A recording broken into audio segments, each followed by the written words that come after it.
Hello students, this video is for class 9 and we are going to start with chapter The Fundamental Unit of Life.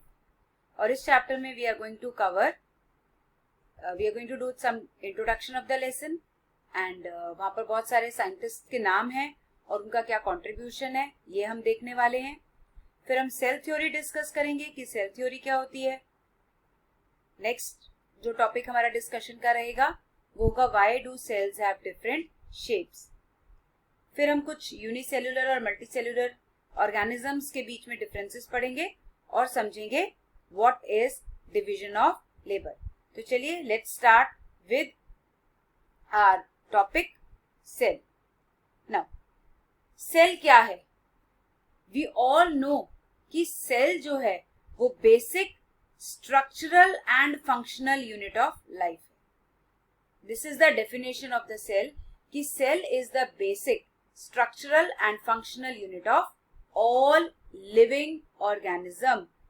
सभी living organisms, चाहे वो plants हैं, चाहे animals हैं, चाहे bacteria हैं, चाहे फंगस हैं, जो भी organisms हैं, उन सब की बॉडी का जो स्ट्रक्चर है, जो स्ट्रक्चर बन रहा है उनकी बॉडी में, वो सेल से बन रहा है.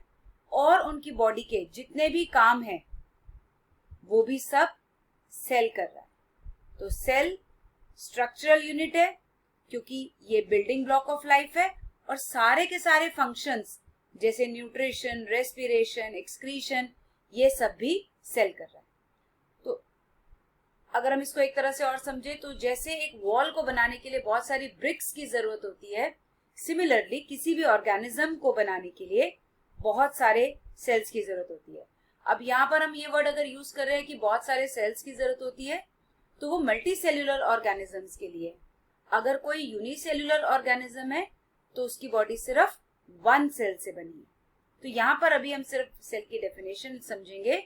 Cell is the basic structural and functional unit of all living organism.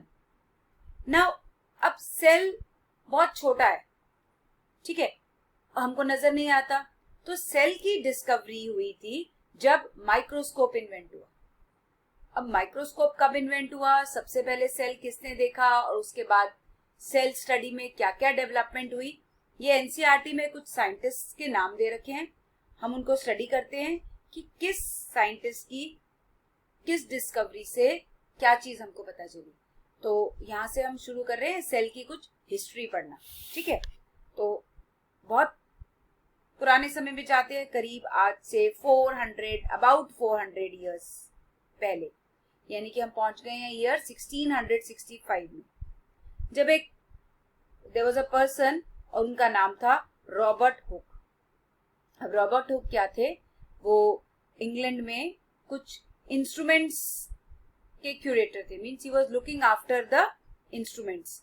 अब वो इंस्ट्रूमेंट ज्यादातर उनके पास कांच के इंस्ट्रूमेंट्स आए और उन इंस्ट्रूमेंट्स की मदद से उन्होंने कुछ उन कांच के टुकड़ों को लेकर के उन्होंने एक बहुत ही बेसिक लेवल का माइक्रोस्कोप बनाया, ठीक है.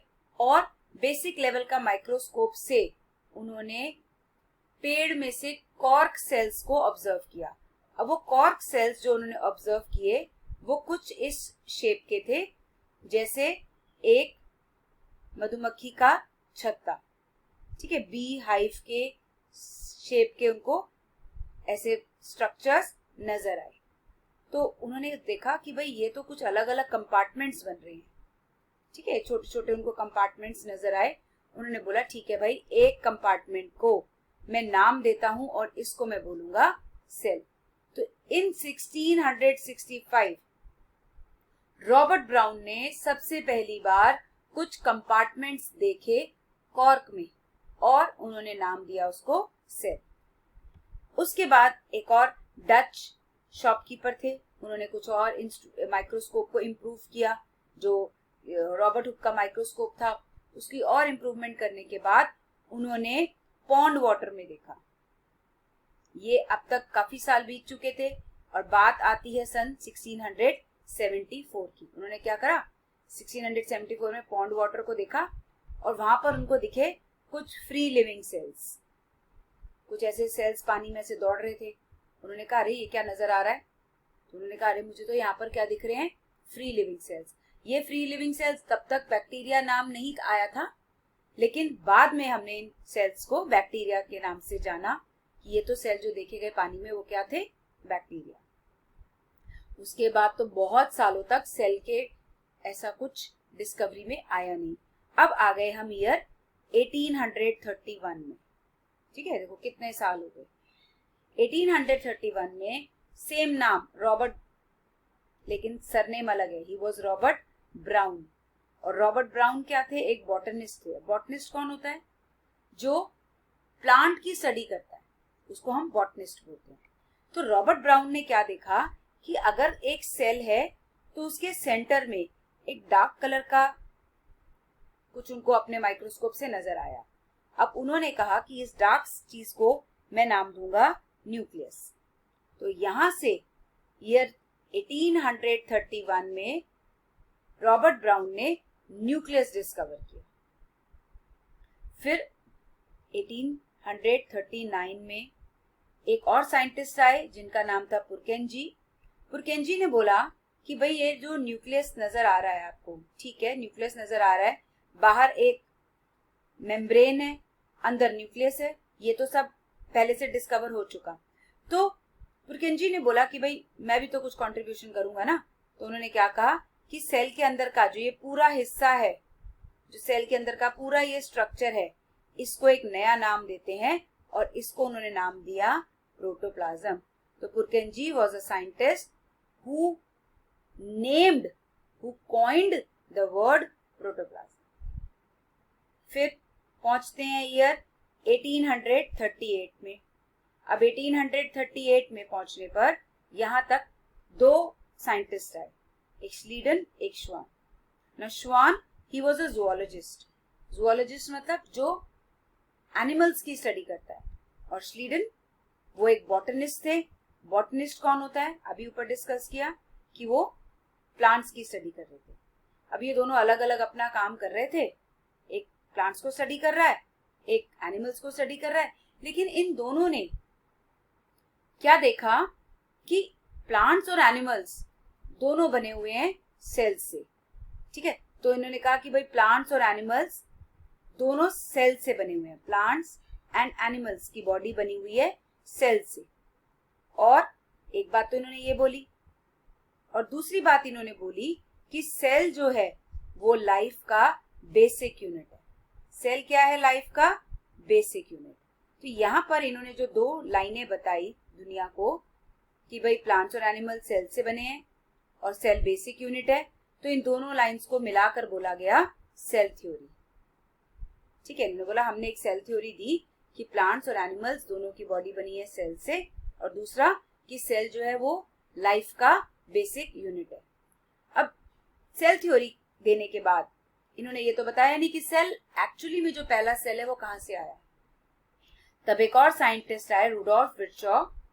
ठीक है, फिजियोलॉजिस्ट थे, और उन्होंने 1855 में इस सेल थ्योरी में एक बात और जोड़ी कि जितने भी सेल्स हैं, ऑल सेल्स कहां से आते हैं, all cell arise from pre existing cell. मतलब दुनिया में पहले से कोई सेल है, उसी से नए सेल आए। अब यहां पर इन्होंने फर्स्ट सेल की बात नहीं करी कि लाइफ पहले कैसे ओरिजिनेट हुई। उन्होंने कहा अब जो सेल्स बन रहे हैं वो किसी प्री एग्जिस्टिंग सेल से बन रहे हैं। जैसे एक अमीबा है, उसका बाइनरी फिजन होगा तो दो अमीबा बन जाएंगे। एक हाइड्रा है, उससे बडिंग होगी तो नए हाइड्रा बन जाएंगे। बाकी जो ऑर्गेनिजम्स हैं, जैसे ह्यूमन बीइंग्स हैं, अगर एक फादर का स्पर्म है, एक मदर का ओवम है, उनकी फ्यूजन से ह्यूमन बीइंग्स बन जाएंगे। तो हर सेल जो बन रहा है वो एक नया सेल बन रहा है, वो किसी न किसी पुराने सेल से बन रहा है। तो हमारे पास जो फाइनली सेल थ्योरी बनकर आई वो थी all cells and plants and animals they are made up of cells. Second, cells क्या है, बेसिक यूनिट ऑफ लाइफ है। ये दो पॉइंट्स तो दिए थे श्वान एंड श्लीडन ने। और सेल थ्योरी का third point, all cell arise from pre existing cells, ये ऐड किया रुडोल्फ विर्चॉ। तो यहां पर हमारे सेल थ्योरी के बन गए 3 पॉइंट्स। नाउ अब आप देख रहे हैं कि हमने सेल थ्योरी तो पढ़ ली। इसके बाद अगर हम बॉडी के, ह्यूमन बॉडी के अलग अलग सेल्स को देखें तो देखो कैसे कैसे होते हैं। ये आपको पता है स्पर्म सेल, जो आपने क्लास 8 में डायग्राम ड्रॉ भी किया हुआ होगा, तो ये स्पर्म सेल है। ठीक है, ऐसे इसकी टेल होती है, याद करिए, tail helps in the movement of sperm. फिर आपने ब्लड सेल्स पढ़े, ये रे कुछ ब्लड सेल्स। मसल सेल कैसा है, देखिए स्पिंडल शेप मसल सेल है। फिर ये नर्व सेल है, long. Now this one is the nerve cell, ये पूरा पर्पल कलर का जो है, this is a nerve cell. Skin cell देखिए कैसे फ्लैट सेल्स हैं पेपर की तरह। फिर ये है आपके एडिपोसाइट्स, एडिपोसाइट्स मतलब फैट सेल्स। देखिए कैसे ये बीच में एक बड़ा सा फैट का रिजर्वॉयर है, फैट का ग्लोब्यूल है, इसके अंदर फैट स्टोर्ड है, इसको बोलते हैं एडिपोसाइट, इसकी शेप अलग है।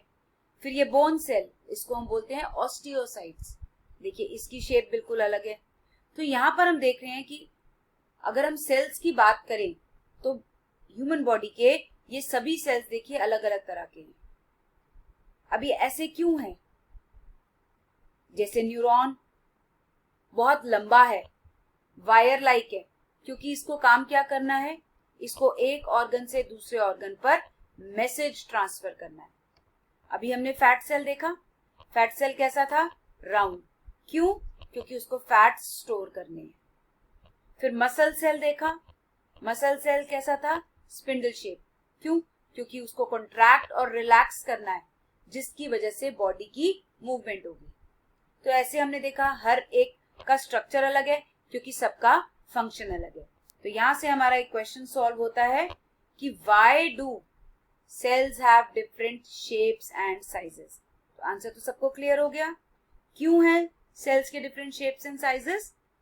This is because their shape and size depend upon the functions they perform, कि वो क्या काम कर रहे हैं, इसी के बेस पर उनका स्ट्रक्चर है, उनका साइज है, उनकी शेप है। चलो, तो नेक्स्ट हम देखते हैं कि अलग अलग साइजेस के कैसे सेल हैं। तो दुनिया में सबसे smallest cell is known as mycoplasma, इसका शॉर्ट फॉर्म है पीपीएलओ। ठीक है, और पीपीएलओ का फुल फॉर्म क्या है, प्लूरो निमोनिया लाइक ऑर्गेनिज्म। कितना साइज है इसका, 10 माइक्रोमीटर। ठीक है, लार्जेस्ट सेल सबको पता है, लार्जेस्ट सेल क्या है, ऑस्ट्रिच का सेल, यानी कि ऑस्ट्रिच का egg is the largest cell. Human body में सबसे छोटा सेल कौन सा है, ह्यूमंस की बॉडी का सबसे छोटा सेल है स्पर्म सेल, और largest cell ovum. Longest cell of human body is neuron, सबसे लॉन्ग है, कितना, अप टू 3 फीट, इतना ये लॉन्ग हो सकता है। तो समझ में आ गया कि सेल्स के स्ट्रक्चर, फंक्शन और साइजेस अलग अलग होते हैं depending upon the function they perform. अब यहाँ पर जो आपकी स्क्रीन पर आ रहा है, ये आपको कुछ ऑर्गेनिजम्स नजर आ रहे हैं, जैसे ये बैक्टीरिया है। ठीक है, ये अलग अलग तरह के बैक्टीरिया नजर आ रहे हैं आपको, ये इकोलाई का है, ये स्ट्रेप्टोकोकस है, ये हेलोबैक्टीरिया है। फिर आपको ये प्रोटिस्टा नजर आ रहे हैं, अमीबा है, यूग्लिना है, पैरामीशियम है। फिर ये कुछ एल्गी हैं आपका, क्लोरेला है, क्लेमाइडोमोनास है, ये यीस्ट है। अब इनके थोड़े बड़े डायग्राम देखते हैं जरा। देखिए अमीबा, ये स्ट्रक्चर सबको मालूम है अमीबा कैसा है। ठीक है, ये क्लेमाइडोमोनास, ये भी आपको स्ट्रक्चर आइडेंटिफाइड है, आपने प्रीवियस क्लासेस में इसका डायग्राम देखा हुआ है। ये पैरामीशियम, शू सोल के जैसा, ठीक है, स्लिपर लाइक। अब ये ऑर्गेनिजम्स जो हम देख रहे हैं, ये हम देख रहे हैं सिर्फ एक सेल। ठीक है, ये एक ही सेल है और इसी से ये पूरी बॉडी है, मतलब एक बॉडी का एक सेल या एक सेल की पूरी बॉडी। इनके पास एक से ज्यादा सेल्स नहीं है। तो इन ऑर्गेनिजम्स को हम बोलते हैं यूनिसेल्युलर ऑर्गेनिजम्स। और हम ह्यूमन बीइंग्स या जो सामने आप प्लांट्स देख रहे हैं या आपके घर में इंसेक्ट्स आपको जो नजर आ रहे हैं, they are all made up of many cells. और जो मेनी सेल्स से बने हैं वो कौन से हैं, मल्टी सेल्युलर ऑर्गेनिजम्स। तो ये अब आपके पास जो स्क्रीन पर है ये सारे के सारे यूनिसेल्युलर ऑर्गेनिजम्स हैं, और जैसे इंसान जो होते हैं वो सब मल्टीसेल्युलर ऑर्गेनिज्म है। अब डिफरेंस क्या है एक यूनिसेल्युलर और एक मल्टीसेल्युलर ऑर्गेनिज्म के बीच में? नाउ जो यूनिसेल्युलर ऑर्गेनिज्म है, अभी नाम से हमें डेफिनेशन से पता चल गया कि उनकी बॉडी सिंगल सेल से बनी है। मल्टीसेल्युलर की बॉडी में, मल्टीसेल्युलर ऑर्गेनिज्म की बॉडी में क्या है? बहुत सारे सेल्स हैं, numerous cells, many cells. Unicellular organisms mostly prokaryotic in nature होते हैं, वेयरएज मल्टीसेल्युलर ऑर्गेनिजम्स ज्यादातर यूकैरियोटिक इन नेचर होते हैं। अब ये प्रोकैरियोटिक और यूकैरियोटिक वर्ड्स क्या हैं, ये इसी चैप्टर में हम आने वाले आगे टॉपिक्स में कवर करेंगे। यूनिसेल्युलर ऑर्गेनिजम्स में रिप्रोडक्शन का मेथड क्या है? वेजिटेटिव या एसेक्सुअल रिप्रोडक्शन। और मल्टीसेल्युलर में कैसा रिप्रोडक्शन का मेथड है? उनका सेक्सुअल टाइप ऑफ रिप्रोडक्शन है। यूनिसेल्युलर की बॉडी के सभी लाइफ प्रोसेसेस, चाहे न्यूट्रिशन है, एक्सक्रीशन है, डाइजेशन है, एब्जॉर्प्शन, जो भी प्रोसेसेस हैं वो एक ही सेल के अंदर हो रहे हैं। और मल्टीसेल्युलर में हर प्रोसेस को करने का एक अलग सेल या एक अलग सिस्टम है। यूनिसेल्युलर आप देख रहे हैं एक ही सेल से बना हुआ है, तो अगर वो एक ही सेल को कोई इंजरी हो गई या कुछ हो गया तो पूरा का पूरा ऑर्गेनिज्म की डेथ है। मतलब एक सेल ही है, वो भी बेचारा अगर उसको कुछ नुकसान हो गया तो पूरा ऑर्गेनिज्म मर जाएगा। लेकिन अगर मल्टीसेल्युलर ऑर्गेनिज्म है तो उनमें से सेल्स की, कुछ सेल्स की इंजरी से, कुछ सेल की डेथ से ऑर्गेनिज्म पे फर्क नहीं पड़ता, क्योंकि जो ओल्ड सेल्स हैं they are replaced by new cells. तो ये वाला पॉइंट आपका क्लियर है कि मल्टीसेल्युलर ऑर्गेनिजम्स के अंदर जो सेल्स हैं वो डेली हमारे चेंज भी होते रहते हैं। जैसे हमारा स्किन सेल है, आप कितनी चीजें रोज उठाते हैं, रखते हैं, तो आपकी फेस वॉश करते हैं, बॉडी वॉश करते हैं, तो बहुत सारे सेल्स हमारी बॉडी से निकल जाते हैं, तो अंदर से नए रिप्लेस हो जाते हैं। हमारे आरबीसीज हैं, रेड ब्लड सेल्स जो हैं, उनका तो लाइफ स्पैन 120 डेज है। 120 डेज में वो खत्म और नए सेल आ गए। अगर हमको चोट लग जाती है, हमारे स्किन सेल्स डैमेज हो जाते हैं, तो हमारे वहां से रिपेयरिंग हो जाती है और हमारी स्किन ठीक हो जाती है। बट यही अगर यूनिसेल्युलर ऑर्गेनिज्म के सेल्स को कोई डैमेज पहुंच जाता है तो उनकी रिपेयरिंग होना पॉसिबल नहीं है, वो ऑर्गेनिज्म पूरा का पूरा मर जाता है। तो हम ये कह सकते हैं यूनिसेल्युलर ऑर्गेनिज्म का लाइफ स्पैन भी कम है, मल्टीसेल्युलर ऑर्गेनिजम्स का लाइफ स्पैन ज्यादा है। तो यूनिसेल्युलर मल्टीसेल्युलर के हमने एग्जाम्पल्स भी स्टडी कर लिए कि एग्जाम्पल्स में यूनिसेल्युलर में अमीबा, पैरामीशियम, बैक्टीरिया, ये यूनिसेल्युलर है, और मल्टीसेल्युलर में human beings, plants, animals, these are all multicellular organisms. अगर हम मल्टीसेल्युलर ऑर्गेनिज्म की बात करते हैं, ठीक है, जैसे कि मल्टीसेल्युलर ऑर्गेनिज्म है, ह्यूमन बीइंग है या कुछ है, इन सब की लाइफ की शुरुआत भी किसी एक सिंगल सेल से हुई है। ठीक है, जैसे कुछ गैमीट्स का फ्यूजन हुआ, फर्टिलाइजेशन हुआ, उसके बाद जाइगोट बना, जाइगोट की डिवीजन से बहुत सारे सेल्स बने, और सेल से आपका बन गया मल्टीसेल्युलर ऑर्गेनिज्म। मतलब आज जो आप मल्टीसेल्युलर ऑर्गेनिज्म कोई भी अपने सामने देख रहे हो, उसकी लाइफ भी एक सिंगल सेल से शुरू हुई थी, और वो सिंगल सेल क्या था? जाइगोट। जाइगोट एक सिंगल सेल था। ठीक है, ये वाले सिंगल सेल जाइगोट से लाइफ की शुरुआत हुई। और ये जाइगोट कहां से आया? हमने बोला all cells arrives from pre existing cells, तो जाइगोट की शुरुआत के लिए हमें किस चीज की जरूरत पड़ी? गैमीट्स की। ठीक है, अब ये देखिए जरा, एक डायग्राम और आपके सामने आ रहा है। देखिए, अगर हम किसी एक एनिमल की बात करें, जैसे मान लीजिए सामने हमारी स्क्रीन पर स्टारफिश दिख रही है, इसकी जब बॉडी बनी तो इसकी बॉडी भी एक सिंगल सेल से बनी, जो क्या है? एक जाइगोट। अगर हम इतना बड़ा ये प्लांट देख रहे हैं कोई, इसकी भी लाइफ की स्टार्टिंग एक सिंगल सेल से हुई, जो क्या है? जाइगोट। तो all cells, they have started their life from the single cell called zygote. Now, अब एक और आपका टॉपिक आ रहा है डिवीजन ऑफ लेबर। ये बड़ा इंटरेस्टिंग सा टॉपिक है, ठीक है, ये डिवीजन ऑफ लेबर। ये तो भी आपके सामने सेल दिख रहा है और सेल के कुछ ऑर्गेनालीज हैं, इनको हम डिस्कस करेंगे। बट पहले हम इस शब्द का, इस फ्रेज का मीनिंग समझते हैं। Division of labour, what do you mean by this phrase.